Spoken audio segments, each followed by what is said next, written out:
Hello everyone. ये question 2024 में आया हुआ था। इसमें ना वेन डायग्राम और परसेंटेज का मिक्स कॉन्सेप्ट है। ठीक है, परसेंटेज का इसलिए बोल रहे क्योंकि यहाँ परसेंटेज का यूज़ किया हुआ है। ठीक है, कॉन्सेप्ट यूज़ किया हुआ है थोड़ा बहुत, और कम्प्लीटली इसको वेन डायग्राम से हम इसको सॉल्व कर सकते हैं। तो देखो क्या दिया हुआ है कि 80% जो ये स्टूडेंट्स है वो इंग्लिश में पास कर रहे हैं। ठीक है, 70% जो है वो हिंदी में पास कर रहे हैं, और 15% जो है ना वो दोनों में फेल कर जा रहे हैं। तो बताना है कि इंडिविजुअल सब्जेक्ट में फेल करने वाले जो परसेंटेज है वो कितना होगा। ठीक है, तो बेसिकली यहाँ परसेंटेज हम लोग को निकालना नहीं है, यहाँ परसेंटेज पे ही वर्क करना है पूरा। अगर परसेंटेज की जगह पे नंबर दिया हुआ रहता है तो वो भी नंबर ही हम लोग वर्क करते हैं यहाँ पे। ठीक है, तो चलो वेन डायग्राम बनाते हैं। सबसे पहले क्या करते हैं, एक सर्कल बनाते हैं किसके लिए, इंग्लिश के लिए। एक सर्कल बनाते हैं हम लोग हिंदी के लिए। ठीक है, तो हिंदी के लिए एक सर्कल और बनाते हैं। ओके, थोड़ा सा हम लोग को यहाँ पर कॉन्साइड करना था, लेकिन चलो कोई नहीं। और देखो अगर यहाँ पे पास करने का, जो इंग्लिश का पास करने का कितना दिया हुआ है,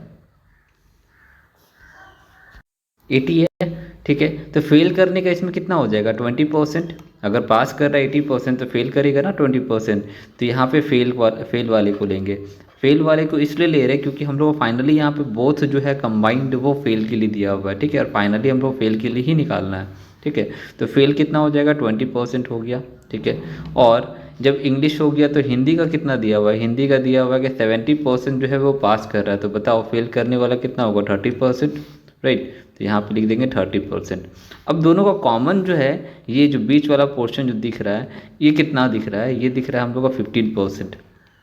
ठीक है, तो अब समझने वाली बात ये है, ये जो 15% जो है ना वो इसमें भी लाई कर रहा है, ये 15% इसमें भी लाई कर रहा है, कॉमन है दोनों में। ठीक है, तो अगर बोलो कि अगर 15% इसमें से सब्ट्रैक्ट कर देंगे तो सिर्फ इंग्लिश वाला कितना निकलेगा, 5% निकलेगा ना इंग्लिश के लिए। ठीक है ना, कोई कन्फ्यूज़न नहीं है यहाँ पे। सिंपल कैलकुलेशन है कि अगर 20 से अगर 15 को माइनस कर देंगे तो 5% निकलेगा, ये सिर्फ इंग्लिश वाला होगा। ठीक है, उसी तरह 30 में से अगर 15 को माइनस कर देंगे तो हिंदी के लिए, सिर्फ हिंदी के लिए कितना निकलेगा, ये 15% निकलेगा। ठीक है, तो ये हो गया ओनली के लिए कॉन्सेप्ट। ठीक है, हिंदी और इंग्लिश का। तो यही पूछा गया था कि यहाँ पे ओनली वन सब्जेक्ट का कितना होगा, तो ये हो गया 5% प्लस 15%, कितना होगा 5 + 15, ये 20% हो गया। राइट, तो अगर एक्सप्लेनेशन समझ में आ रहा है तो आप लोग कमेंट करें, बताएं कि एक्सप्लेनेशन कैसा लगा। हम लोग जिस तरीके से सॉल्व कर रहे हैं वो सही लग रहा है कि नहीं लग रहा है। ठीक है, आप लोग अपना रिव्यू बताएं, और जैसा भी एक्सप्लेनेशन हो वो हम लोग को बताएं। ठीक है, ओके बाय, जय हिंद।